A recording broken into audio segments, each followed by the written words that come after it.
Coming to you live from Johannesburg, this is Fridays with Tim Modise.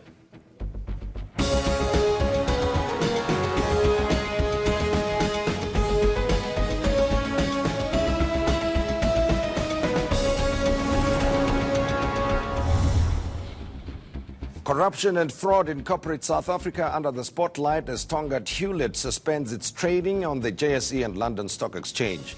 This follows the 127-year-old company saying that its 2018 financial statements could not be relied on as it had misstated its land sales by billions of rand. We take a closer look at how this was allowed to happen and where were the auditors is our question. President Cyril Ramaphosa and his executive concluded their first cabinet lekgotla ahead of the State of the Nation address on the 20th of June. The sixth administration has its work cut out as the economic mood is gloomy and the nation is restless. So what does Ramaphosa have going for him? And South Africa's golfing sensation won the U.S. Kids Championship in Pinehurst, North Carolina this past weekend. Simtandile Sim Tiger Shabalala made the country proud by adding another win to his belt. Call us on 011-759-6340 or use the hashtag Fridays with Tim Modise. But first, Unati Bachashi Phyllis has the news. A very good evening, Tim. Let's get right to it. All right, our top stories at this hour. Caster Semenya has been cleared to run in Sunday's Diamond League meeting. The event takes place in Morocco's capital, Rabat. But according to the Reuters news agency, her agent says the invitation came too late. Organizers caused a stir earlier in the week by barring the 800-meter star from participating. This despite the Swiss Federal Court's ruling, which suspended the regulations governing female testosterone levels. The suspension is to remain in place until a final verdict on Semenya's case. World Athletics, formerly known as the IAAF, challenged the decision to suspend their regulations, but this was thrown out by the Swiss Federal Court. Now, some financial relief is in sight for motorists. The Automobile Association is predicting a significant drop in the fuel price next month.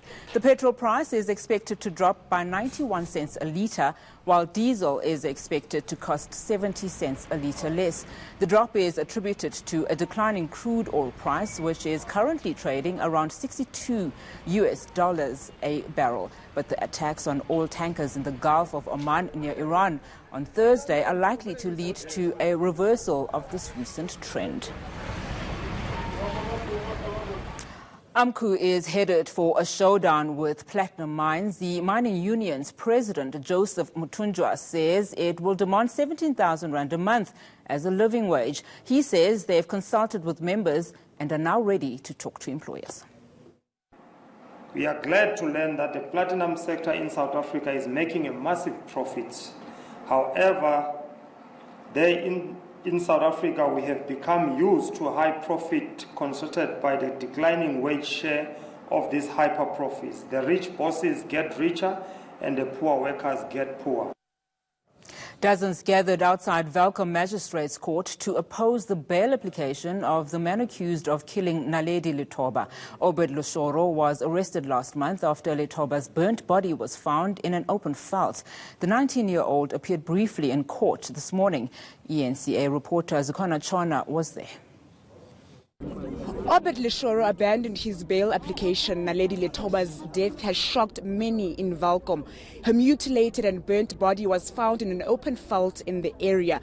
Those who gathered outside the court say they want the suspect to rot in jail, saying this is not only about Letoba. Sir, why were you here today? I'm here because we are here for Naledi's thing, a case. We are not happy because that guy killed an innocent soul, and we are not happy at all.